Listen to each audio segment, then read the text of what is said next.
We have been joined by the Congress Party's General Secretary Jairam Ramesh with us. Sir, first question is that today is the third phase of voting in the country. On the other side, the Prime Minister has claimed that this time NDA is going to get 400 plus seats. After the first phase on 19th of April, it was very clear. Dakshin mein BJP saaf or Uttar or Madhya Bharat mein BJP half. After the second phase, also it became very clear that this BJP was being washed out in the south and its tally was coming down significantly in the north. Today on the third phase, there is the election is being held in 93 seats. We are contesting 68, but we and our allies, particularly in Bihar, Maharashtra and UP, will perform very, very strongly. And look at what this nervousness of the BJP on today's voting. Surat, which is in Gujarat, which should have gone to the polls today, they have already declared the candidate elected unopposed. Look what BJP did in Surat. It's a seat that the Congress has never won since 1984. And in spite of that, they intimidated and they forced the Congress candidate to withdraw, and they forced the independent candidates also to withdraw. So they are very nervous and they are very, they're shaky on their performance after the first two phases. And I'm sure after the third phase, it will become very clear that the India Jan Bandhan will get a clear and convincing majority. But sir, in an exclusive conversation to our channel, Prime Minister has said, once again he has alleged that there is a mention about the Muslim reservation in the Congress manifesto. He also talked about inheritance law, and he said that the Congress party is spreading misinformation about him so that they can woo the voters of Muslim community. The Prime Minister is spreading a pandemic of lies. He is the greatest spreader of lies. He's a pathological liar. In this Nyay Patra, there is not one word on redistribution. There is not one word on inheritance tax. There is not one word of giving reservations to Muslims as a religion. What we had done in Karnataka in 1994, we gave reservation to all minorities, Muslims, Christians, Buddhists, Jains, everybody, based on economic and social backwardness, which was found, which was established after a survey. Now, for the last 30 years, we've had this reservation. Mr. Deve Gowda has claimed credit for it. Today, Mr. Deve Gowda is Mr. Modi's ally in Karnataka. Mr. Chandrababu Naidu wants to do in Andhra Pradesh what has been done in Karnataka. Mr. Chandrababu and Mr. Modi are allies. And Mr. Modi, in a television interview in February 2022, claimed credit for including Muslim castes in the central list of OBCs. So this is, he's accusing the Congress of using religion as a basis of reservation, when the fact is what the Congress did in 94, which is now being attacked by the PM, is give reservations to religious minorities on grounds of economic and social backwardness, which was established after a survey. The real question that the Prime Minister is silent on, will he increase the 50% cap on reservations for scheduled castes, scheduled tribes and OBCs. Now, I have with me the Constitution of India. This is the Constitution of India. There is a 9th schedule in the Constitution of India. And in the 9th schedule, there is entry 257A. Now, this entry 257A relates to the reservation for scheduled castes, scheduled tribes and OBCs in the state of Tamil Nadu. This is 69% in Tamil Nadu. And in 1994, this was included in the 9th schedule. So Tamil Nadu is the only state which has breached the 50% limit, whose reservation is there in the 9th schedule. Will Mr. Modi include Karnataka? Will he include Gujarat? Will he include Maharashtra? Will he include Haryana? Will he include UP? So this is the question.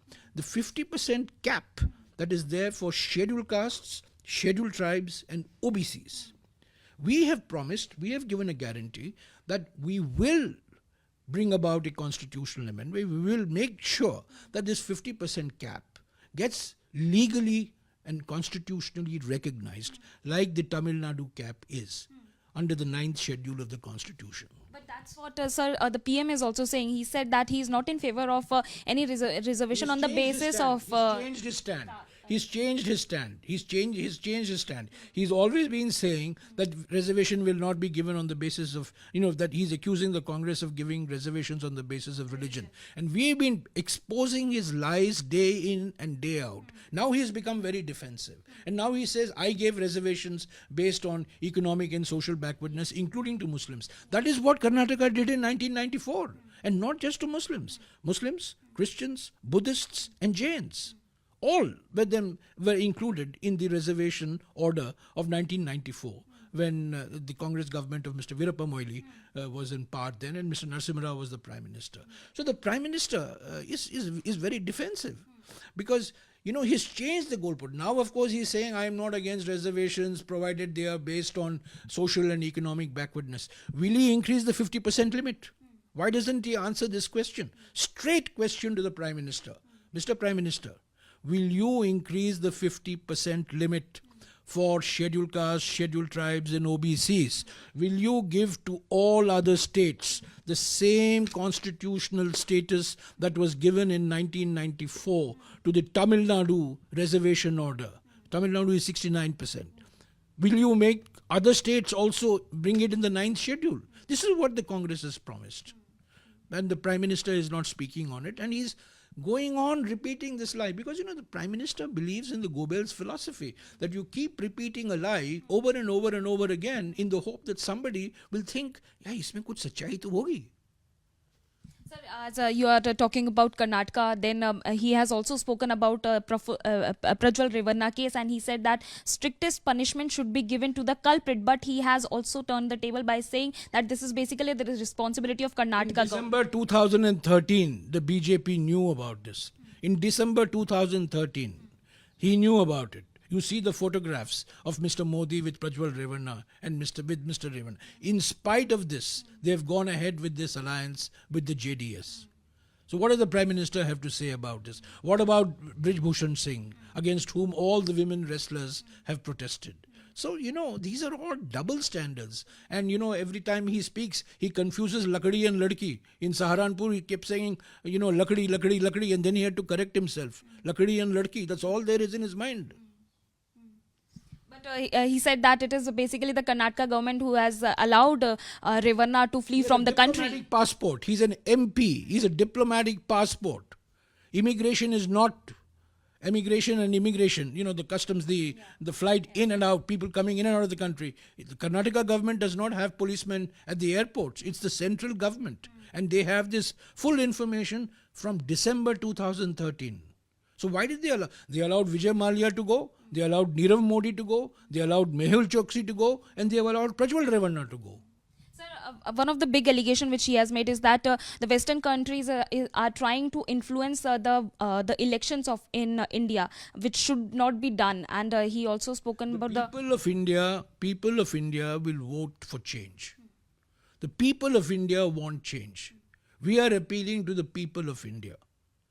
Who is inviting foreign parties to come into India? Who is inviting? Which party? It's the BJP that invited political parties from different countries to come, observers from different countries to come. They are the ones who are welcoming foreigners, not we. We are appealing to Yuva, we are appealing to Kisan, we are appealing to the backwards, the scheduled castes, the scheduled tribes, the farmers, the women. We are appealing to the Indian electorate.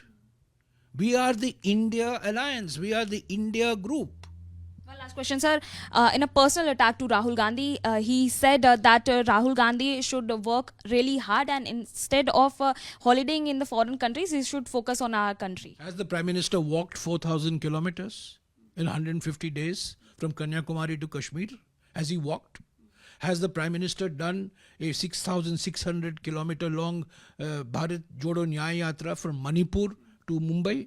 Has the Prime Minister gone to Manipur in the last 1 year? Since the 3rd of May, he has been to Assam, he's been to Tripura. Has he gone to Manipur?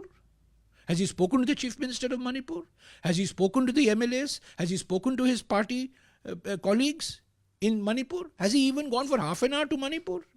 What is the Prime Minister talking? In fact, he blamed the Gandhi family. He said that during the time of Pandit Jawaharlal Nehru and Indira Gandhi, there was the actual dictatorship in the country. He said Pandit Jawaharlal Nehru was the person who made an amendment in the constitution. Pandit Jawaharlal Nehru established the foundations of democracy. He was the one who nurtured Parliament. What Parliament is today is because of people like Jawaharlal Nehru. Even Dr. Ambedkar, in his speech on the 25th of November 1949, paid handsome tributes to the Congress party for making the constitution possible. As far as the emergency is concerned, Mrs. Gandhi called for elections in 1977. She was rejected by the electorate. She herself lost her seat. But in 1980, the same people who rejected her welcomed her back. In a democracy, that's what it is. It's the mandate of the people. So, the Prime Minister, today we have an undeclared emergency. We have everything controlled by one man. He is Sarvagyani, he is Sarvavyapi, he is Sarvashakti, he is all-knowing, all-present, omnipotent, omniscient. He's saying that this is the real democracy as he is enduring all the galis of the opposition. This is undeclared emergency. This is complete and this is not my language. The word undeclared emergency has come from a person who was a minister in Atal Bihari Vajpayee's government, Shri Arun Shuri. It's not my words. It's undeclared emergency was a description given by Mr. Arun Shuri. Thank you so much, sir. So that was the Congress Party's General Secretary Jairam Ramesh speaking to Times Now, and he said that Prime Minister Narendra Modi is spreading lies about the Congress manifesto. There is no mention about giving reservation to the Muslim community in particular, and the Congress Party is committed to fulfill all its promises and the nyayas which are being mentioned there in the Congress Nyay Patra. With video journalist Harish Bhatt, this is Nyamka Singh for Times Group.